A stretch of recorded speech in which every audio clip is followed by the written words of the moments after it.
오늘도 하나님의 말씀은 스가랴서에 있는 말씀이 되겠습니다. 구약 성경에 있는 스가랴서 2장, 구약 성경 1313페이지가 되겠습니다. 1313페이지, 스가랴서 2장 1절서부터 5절까지 말씀됩니다.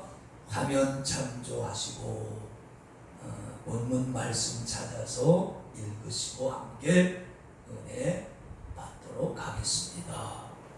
자, 스가랴서 2장 1절입니다. 내가 또 눈을 들어본즉 한 사람이 청량줄을 그 손에 잡았기로 네가 어디로 가느냐 물은즉 내게 대답하되 예루살렘을 청량하여 그 장광을 보고자 하노라 할 때에 내게 말하는 천사가 나가매 다른 천사가 나와서 그를 맞으며 이르되 너는 달려가서 그 소년에게 고하여 이르기를 예루살렘에 사람이 거하리니 그 가운데 사람과 육축이 많으므로 그것이 성곽 없는 촌락과 같으리라. 여호와의 말씀에 내가 그 사면에 불성곽이 되며 그 가운데서 영광이 되리라. 아멘. 오늘도 우리 주님을 찬양합니다. 할렐루야. 오늘도 예배에 동참한 모든 분들에게 하나님께서 귀를 열으셔서 이 시대의 성령이 교회들에게 하시는 말씀을 듣는 저와 여러분 되시기를 축원합니다. 오늘 말씀의 핵심은 4절, 5절이 되겠습니다.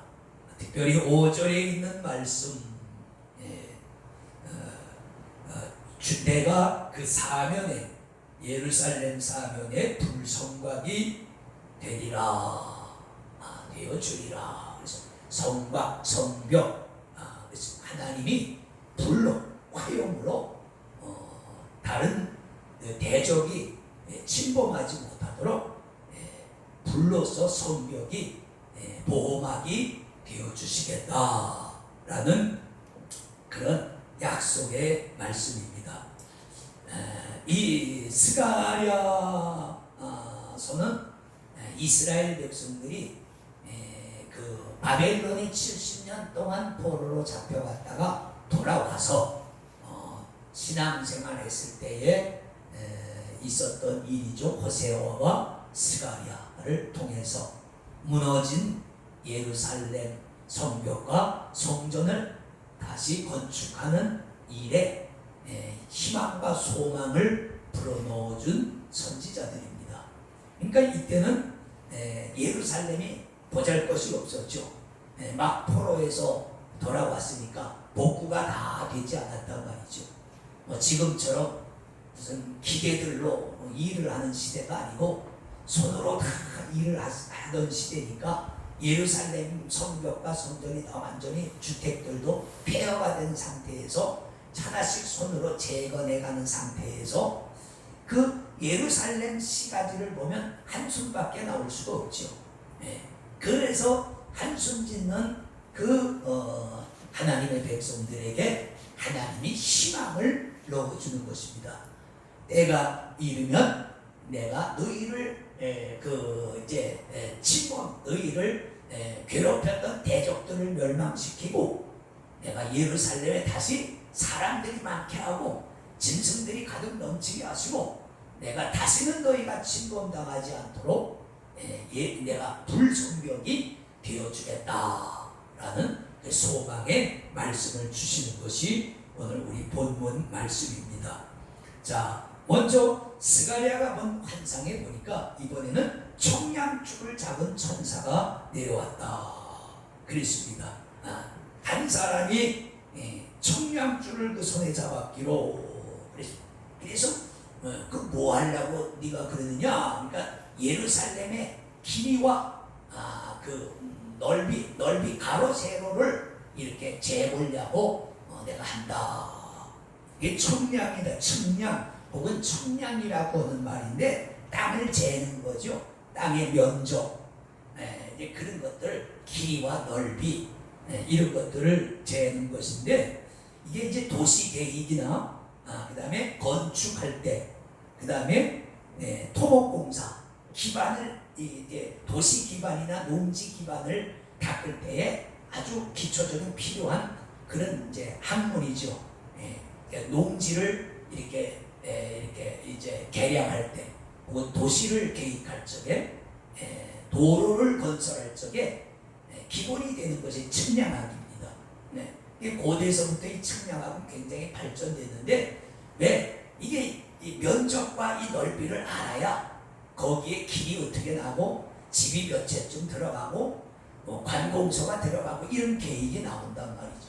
넓이와 길이를 알아야 된단 말이죠. 그래서 측량하는 거예요. 그래서 그걸 측량 내가 하나님께서 예루살렘은 다시 측량하시고 다시 회복시켜 주신다는 그런 말씀입니다. 측량을 한다는 것은 두 가지 의미가 있습니다. 하나는 심판을 위한 측량이고 하나는 회복을 위한 측량입니다. 하나님께서 정확하게 측량을 해서 이것이 하나님의 기준에 충족하는지 충족 못하는지 성경에서는 측량, 달인줄 혹은 저울에 달아본다 라고 하는 그런 말씀이 나오는데 심판을 위한 것이죠. 하나님께서 정확하게 측량을 해서 하나님의 기준에 그 사람의 믿음이 충족이 되는지 안 되는지 그런 걸 보시기 위해서 측량을 하는 것입니다. 근데 안 되면 책망받겠죠. 성경에 그런 말씀이 몇 군데 나옵니다. 또 하나는 회복을 위한 것인데 오늘 측량은 2절 4절의 말씀대로 회복을 위한 것입니다.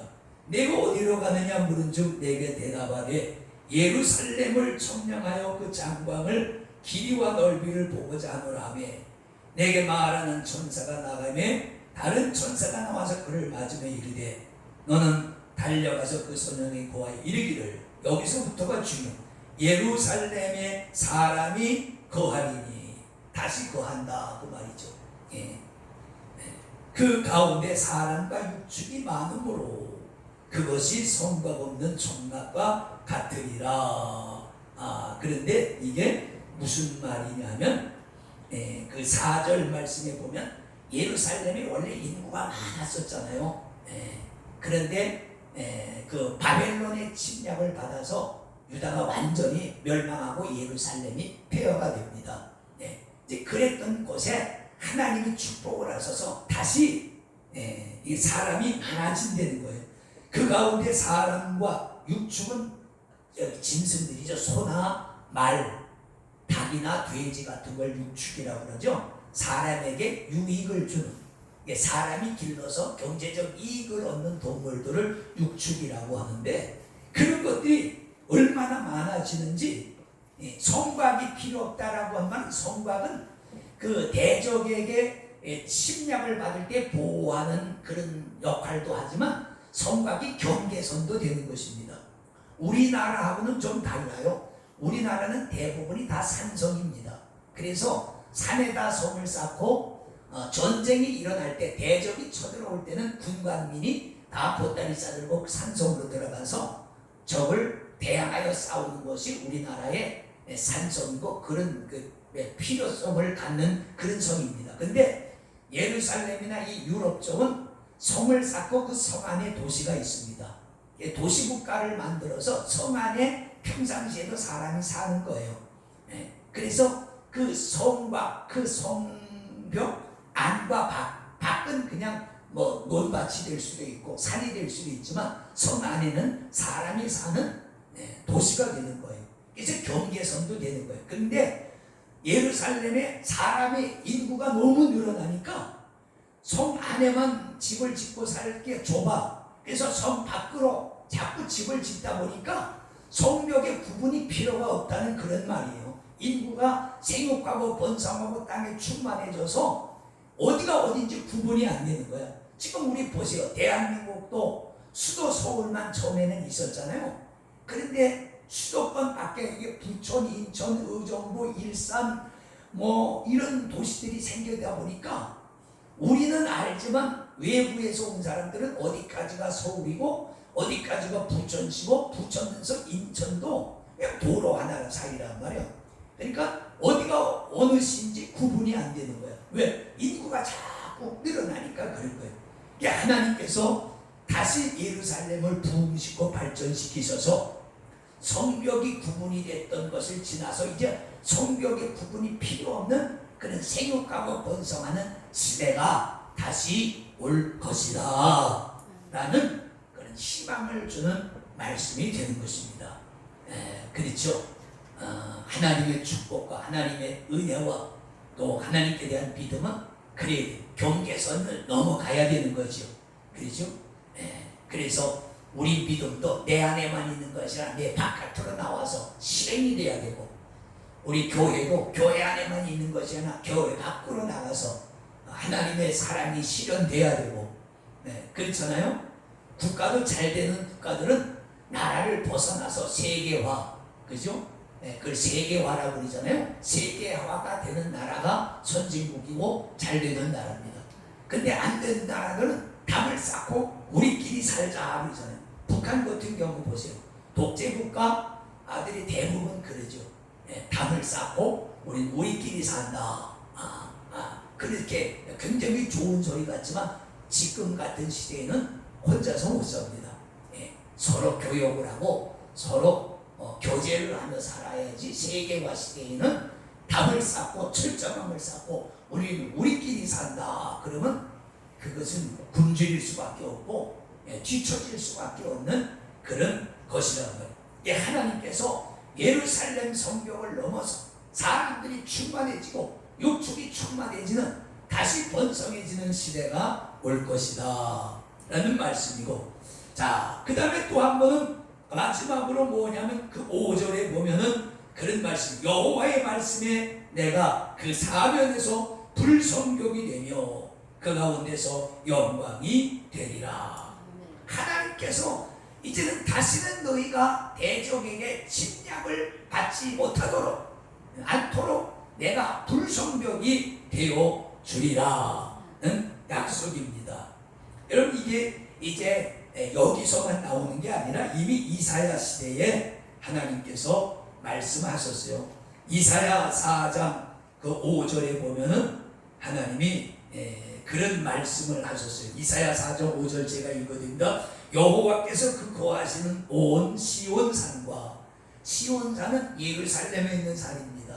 시온산과 모든 지폐 위에 낮이면 구름과 연기, 밤이면 화염의 빛을 만드시고 그 모든 영광 위에 천막을 덮으실 것이며 또 천막이 있어 낮에는 더위를 피하는 그늘을 지으며 또 풍우를 피하여 숨는 곳이 되리라. 아멘. 그래서 하나님께서 이미 이사야를 통해서 마지막 때에 그런 시대가 올 것이다. 하나님이 불과 구름으로 천막을 만들어 가지고 어떤 비나 바람과 외풍에도 너희가 보호받는 그냥 하나님이 친히 보호자가 될 것이다 라고 말씀하셨는데, 스가랴서에는 그것을 불성벽으로 내가 너희를 보호하리라 그렇게 말씀했단 말이죠. 다윗도 시편 18장 2절에 보면 그런 고백을 한 것을, 그런 기도를 한 것을 볼 수 있습니다. 근데 이제 성경을 보면 가장 잘 나타난 게 열왕기하 6장의 엘리사 시대에 그런 말씀이 있죠. 열왕기하 6장 이제 17절에 보면은 그런 말씀이 나옵니다. 그 엘리사가 그 선지자로 활약할 때에 이웃 나라 대적이 이제 하나님의 백성 나라 이스라엘을 침략을 하려고 하면 이상하게 이스라엘 군대가 먼저 와서 방비를 하고 자꾸 공격이 실패를 당하니까 이제 대적 왕이, 야, 이게 도대체 우리 가운데 스파이가 있는 게 아니냐, 우리가 이스라엘을 침략하려고 뭐 계획만 세우면 이게 새 나가서 이스라엘이 미리 방비를 하니 이게 우리 가운데 스파이가 있는가 보다, 뭐 그럴 거고 저 고민을 할 때에 어떤 사람들이 그런 말을 한 왕이요 그게 아니고 거의 저쪽에 이스라엘에 하나님의 사람이 있는데 그 사람은 지금 우리가 여기서 얘기하는 것까지 다 듣고 있는 사람입니다.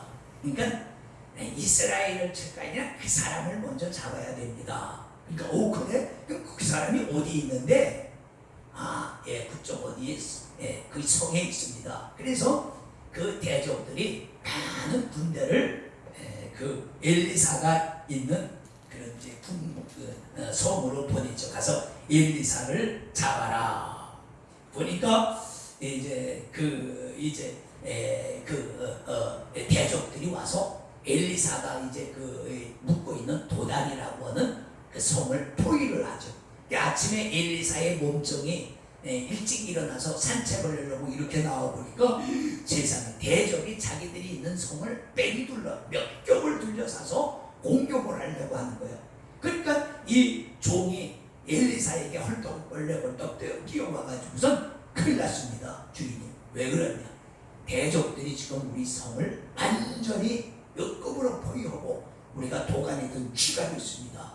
큰일 났습니다. 어떡합니까? 그러니까 엘리사가 웃으면서 걱정하지 마라. 저들의 군대 숫자마다 하나님이 보내주시는 우리의 군대가 더 많다. 그러면서 엘리사가 기도하죠. 하나님 아버지, 이 사람의 눈을 열어서 하나님이 우리를 보호하시는 것을 보게 하옵소서. 그게 이제 그 열왕기하 6장 17절에 기도하여 가로되 여호와여 원컨대 저의 눈을 열어서 보게 하옵소서 하니 여호와께서 그 사환의 눈을 여시니 저가 보니 불말과 불병거가 산에 가득하여 엘리사를 둘렀더라. 아멘입니까? 그런데 이게 참 중요한 것이죠.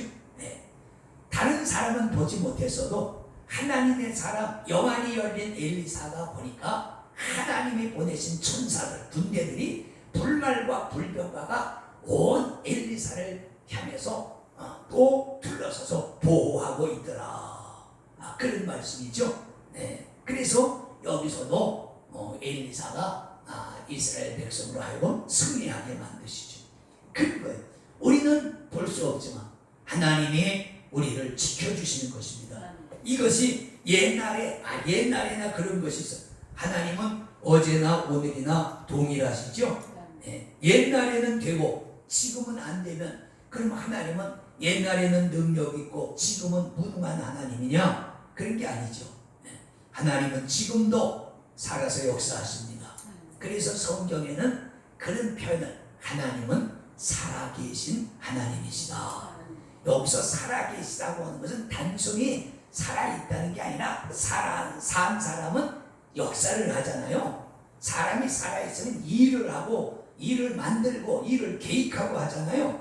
하나님도 마찬가지. 하나님이 살아계시다는 말은 하나님이 그 백성들 구원의 역사를 위해서 지금도 일하고 계신다는 말이에요. 저와 여러분을 위해서 지금도 하나님은 영의 세계에서 일하고 계시는 것이죠. 천사들을 부리셔서 야 어디 가서 무슨 일 해라. 아무개가 무슨 어려움에 빠졌구나. 저 가서 도와줘라. 다 지금 역사하시는 거란 말이에요. 엘리사가 보위를 담았을 때 하나님께서 엘리야가 기도하지 않았어도 그 하나님의 사람을 보호하기 위해서 천군 천사를 보낸 거거든요. 그러니까 그때 역사하시는 하나님은 지금도 역사하시고, 하나님께서 지금 우리나라가 어렵지만은 하나님께서 우리나라를 지키실 줄로 믿습니다. 악의 세력이 흉행해서 지금 불법이 행행하지만 그러나 이게 다 하나님의 뜻이 있을 거예요. 그래서 하나님이 우리나라를 왜 우리나라를 지키시냐? 하나님이 쓰시기 위해서죠. 하나님이 쓰시려면 멀쩡해야 되잖아. 다 두들겨 맞고 죽게 된 나라, 죽게 된 백성을 어떻게 쓰겠어요? 멀쩡한 사람을 쓰시잖아요. 하나님이 아직은 우리나라가 사명이 있으니 쓰시는 줄로 믿습니다. 이 땅에 하나님의 백성들의 기도를 들으시는 줄로 믿습니다. 그러니까 우리가 자꾸 하나님의 보좌를 움직이도록 기도해요. 주여 이 나라 이 민족을 붙들어 주시옵소서. 하나님께서 이 백성에게 복을 주소서. 우리 민족이 아버지의 뜻을 이루게 하여 주시옵소서. 그렇단 말이에요. 엘리사가 아직은 할 일이 남았으니까 하나님께서 그 엘리사를 보호하시는 거죠. 오늘 이 스가랴서 말씀에도 마찬가지. 이제 이스라엘을 하나님께서 더 쓰셔야 됩니다. 그러니까 한때는 불순종해서 70년 동안 포로 생활 속에서 징계를 당하고 이제 그 징계를 통해서 죄 지은 값을 다 치렀단 말이죠. 근데 이제는 내가 다시 너희를 부흥시키리라. 그래서 황량했던 예루살렘에 사람과 육축이 다시 충만해지고 그 다음에 그 성도시와 들판을 구분짓던 성벽이 구분이 쓸데없는 그런 시대가 오고 마지막엔 그 가운데서 영광이 되리. 하나님이 그 일을 통해서 영광을 받으실 것이다. 왜냐하면 복받은 사람이 하나님 앞에 감사하죠. 은혜 받은, 여러분 보세요. 하나님을 누가 예배합니까? 은혜 받은 사람이 예배해요. 복받은 사람이 예배해요. 시험 든 사람은 예배 안 한다니까. 시험 든 사람이 무슨 감사, 무슨 영광, 무슨 예배를 드리겠어요? 복받은 사람, 은혜 받은 사람, 성령 받은 사람, 구원 받은 사람, 아멘입니까? 그런 거예요. 그런 사람이 하나님께 영광을 하나님이 영광을 이로 인해서 영광을 받으실 것이다 라는 말씀입니다. 그러니까 여러분, 우리가 아버지 앞에 온전히 영광 돌리기 위해서 복을 받아야 됩니다. 복 받은 것을 또 깨달아야 되죠. 복을 받아도 또 그걸 모르는 사람이 있어. 그러니까 복을 받을 뿐만 아니라 받은 복을 우리가 알아야 돼요. 그래야 기쁨으로 주님을 섬기고 은혜로 주님을 섬기는 줄로 믿습니다. 오늘 스가랴를 통해서 낙심과 실망에 빠져있는 백성들을 위로하시는 하나님을 우리는 보고 계십니다. 그 하나님은 지금도 역사하셔서 우리나라와 우리 민족 위에 복을 주시고 다시 부흥시키시고 다시 흥하게 하시는 예수 역사, 복음 역사가 있는 줄로 믿습니다. 기도합니다. 아버지 감사합니다. 오늘 스가랴 2장을 통해서 이 예루살렘 백성들에게 소망을 주시던 주님, 오늘도 시기에 빠져있는 이 나라 이 백성들을 붙잡아 주시고 하나님이 친히 대한민국의 불순격이 되어주소서. 아버지 하나님이여, 신앙이 살아있는 나라, 믿음이 살아있는 나라, 아버지 앞에 기도하는 나라로 온전히 세워질 수 있도록 이 나라 이 민족을 축복해 주시고 한국교회를 축복해 주시옵소서. 예수 믿는 성도들의 길을 세워주시고 길을 살려주시고 충만하게 하옵소서. 예수님의 이름으로 축복하고 기도를 드리옵나이다.